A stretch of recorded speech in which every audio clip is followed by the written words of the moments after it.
We are live. Oh yeah, my sweatshirt looks incredible. You didn't even change clothes for this one. No, Oh, gosh. not at all. So we're back here with these two lovely people, and we're just Squishing me away. All right, so we wanted to bring you each maybe like one of our best tips as it relates to getting ready for maybe starting a new workout situation next year as everybody in the world tries to get fit.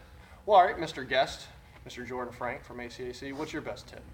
So mine would be is to kind of evaluate why you are at where you're at, and at this point, if you feel like you failed, you haven't reached whatever goal, you just fell off the wagon, whatever it is, think about it, write it down, appreciate it, and know that that's not going to happen again, into the next year, whatever your goal is you set for yourself.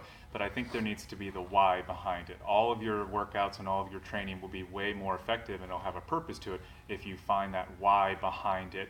And once you have a why, you have an emotion. And once you have emotion attached to it, you have vulnerability. And so there's a lot of great deep stuff associated with the workout than just I burned 1,000 calories. So that went in a much different direction than I thought it was. Yeah. That was. I didn't tell you everything at Gave first. me That all was the real feels, bro. deep. Gave me the So- feels. Wow. All right. Good. Let me wipe the tears real quick. That's good. Okay. How about you, Chris? What's yours? Oh, mine is try a little bit of everything. So the phrase I like to use with a lot of people, and this is not my niche, but when I'm trying to give them some good quality counseling, is find something that you're going to run towards rather than a group of things that you're running away from. And what I mean by that is if you haven't tried a whole bunch of different types of exercising, rowing, cycling, running, weightlifting, various aspects of weightlifting, different sports, individual sports, team sports, you don't know what will really click with you, especially if you didn't grow up playing a lot of sports or do anything active. So it's always easier, I think, to motivate people with the carrot rather than the stick. And the stick tends to be the default tool that a lot of personal trainers, clinicians use is well, you've got to do this for your health and yada, yada, yada, which that'll only take you so far. Right. So try a little bit of everything, see what you like. And if you haven't found something you like, ask around. I'm sure somebody has been in your situation. They'll be like, oh, you got to try competitive sprint ping pong. Who knows? They have frisbee golf. Sounds incredible. So there's all kinds of crazy stuff out there. Find your niche and then pursue that relentlessly. How about you, Kyle? I'm going to say consistency, which is, in my niche, the most important thing, point blank, period. It's on my wall for a reason.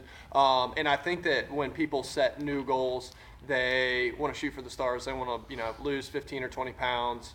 In the case of some of my athletes, they want to put on 15 or 20 pounds. They're picking these goals that are maybe need 12 months to realistically accomplish, and what they need to focus on is something that they can, very quickly accomplish, which often for me, if you're going to set a new fitness goal or you're going to run, you're going to join a tennis club team, I don't care what it is, I'd like to see somebody sit down, make a simple checklist where they're going to do it twice a week. They would like to do it 4 days a week, but they know they can do it twice. They block their schedule. It's on the calendar. There's no excuses, and those 2 boxes are checked. So if you can create consistency within that first 30 days, and I think there's more research that shows that you have a better chance of making it a habit. So for me, it's all about consistency, accountability, and just make sure that you can get something very realistic done. And then once you get that done, it tends to be a little bit more fun, and you don't have to fear it as much. It builds on the same thing you guys were talking about. You have a positive emotion attached to it, not a negative, oh my God, I got to go kill myself in the gym again. That ain't going to work long term. Yeah, that sense of dread never does well. Yeah. No. All right, cool. So I think those are 3 good ones for 2018. Put it on the books. On the books.